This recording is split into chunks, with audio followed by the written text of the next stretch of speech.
Hi, everyone. I am Lauren Culp, the publisher and CEO at CUInsight.com, and I am joined today by a very special guest from TransUnion, Paul Siegfried, the SVP of Financial Services. Paul, hi, how are you? I'm good, Lauren. How are you today? I'm so glad to be here with you. I'm doing good. Well, I'm so glad you took some time to record this video with me today. Although obviously the circumstances around getting to record these maybe could be a little bit better. I'm going to go ahead and dive right in. These are really difficult times for so many people. Can you tell me more about what TransUnion is doing to support credit unions and their members right now? Yeah, Lauren, COVID-19 really brings new challenges, and these challenges are for everyone. There's almost no one who has been left either unshaken or untouched at this time. And credit unions will not be able to rely on the same business as usual approach either. So at TransUnion, we stand by credit unions as a partner to help them navigate, to help all of you navigate this uncertain future together. We've worked to stand up resources very quickly, both on the consumer side as well as on the lender side in a very difficult time. Let me just tell a little bit more about what that means. For lenders, we see definitely that this impact is going to impact consumers personally as well as businesses. And so we've launched a series of webinars to provide resources for credit unions and other financial service providers to navigate this uncertainty. These webinars are loaded with valuable insights about consumer behavior and about how to use data in terms of strategies and planning. For example, we're actually looking at the COVID-19 on consumers' ability to meet their obligations, basically tracking payment behaviors with consumers.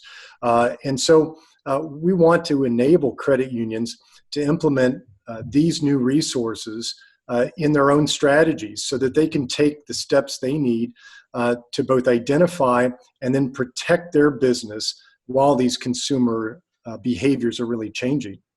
Likewise, on the consumer side, I want to speak to that because on the consumer side, we're committed to helping the credit unions and their members. When we think about the members and the tremendous impact to these people as a whole, we see dramatic reduction in activity. Today, while we're recording this, it's April 23rd. We've now reached in excess of 25 million people who have claimed unemployment insurance over the last 5 weeks. And this is an unprecedented time. And so we've been able to stand up some resources at TransUnion to help those consumers, to help the credit union membership. And those can be found at transunion.com/COVID-19. We also have some additional resources where we have actually surveys available that we've been surveying consumers, and we have that available on our website as well. We've been taking the pulse of consumers, and we think that can both help, one, our lenders, meaning credit unions in this case, but also really help the average consumer or member of a credit union understand they're not in this alone, and that there are things that they can do to help with relief. That's amazing. Well, it sounds like you all are pretty busy over there at TransUnion these days. It's so great to hear about, the webinars that you're putting on for credit unions and the way that you're able to track and sort of disseminate some of this data that you've got on consumers to really help everybody in the long run. So we'll go ahead and link to your COVID resources page in the post of the video here so anybody watching the video can get connected to those resources as well.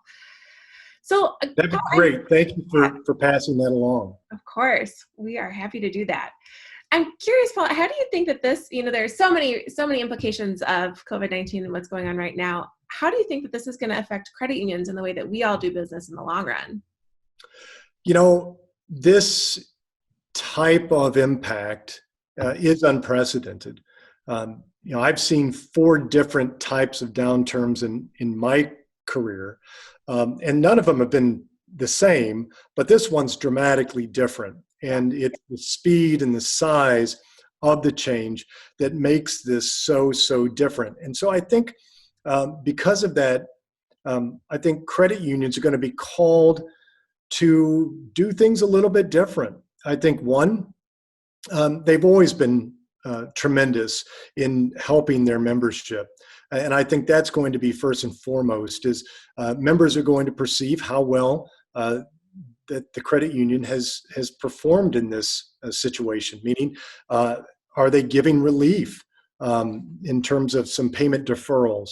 But I think that as we think about how to use that information over time, it's going to be necessary for credit unions to also change and look deeper at the data.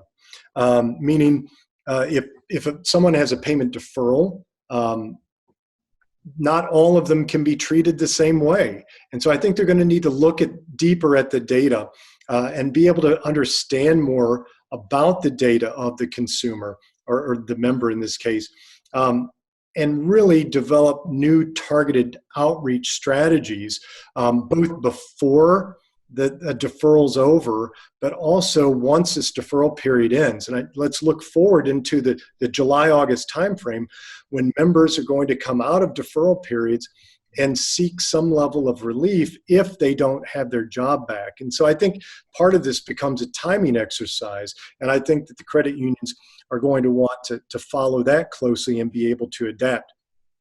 I also think on a go-forward basis, as our branches, so when we think about branch impact, the person-to-person impact that we've seen is that this is one thing that credit unions have always done very well. Person-to-person interaction, it's the community. And the community's changing a little bit in terms of how we interact. And so digital interactions have become the norm rather than not the norm. And so I think adjusting to that and leveraging the tools that they have available is going to be very, very important in this time. And I'll say, we've been looking over the last 2 decades for why haven't all members adopted or adapted to digital channels, and they just didn't have the motivation. And it takes sometimes a little push, and I think we're seeing that push right now.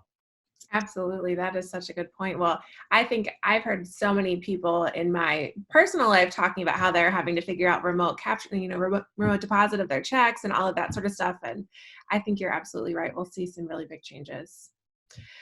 Yeah, and I would also say this, which is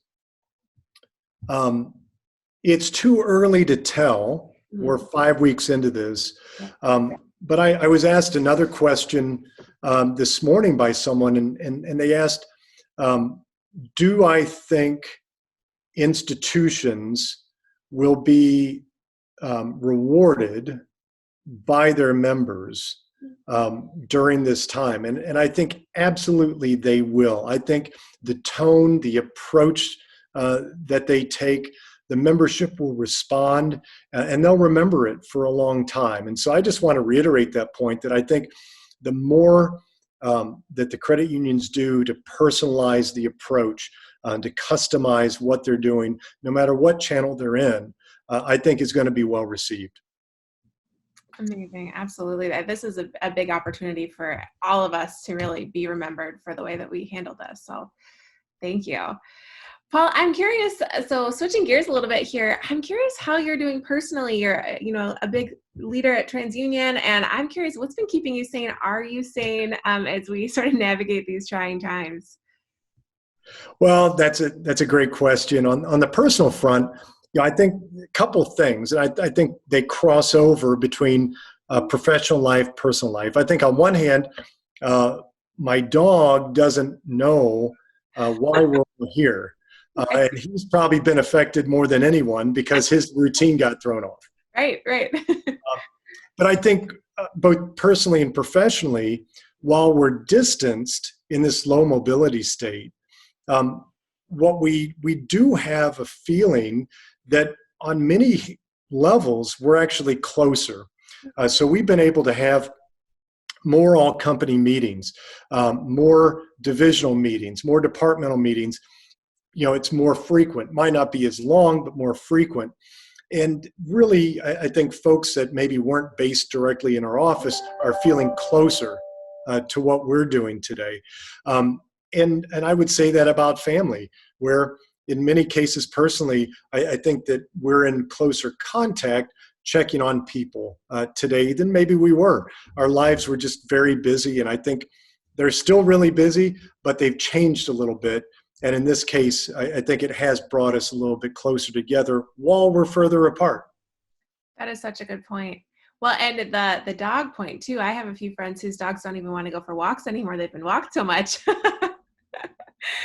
Dogs' lives are changing. Our lives are changing.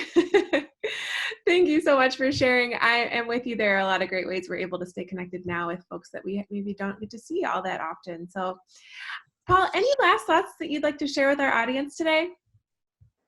Yeah, I think a final thought is that, it's a difficult time. It's an unprecedented time.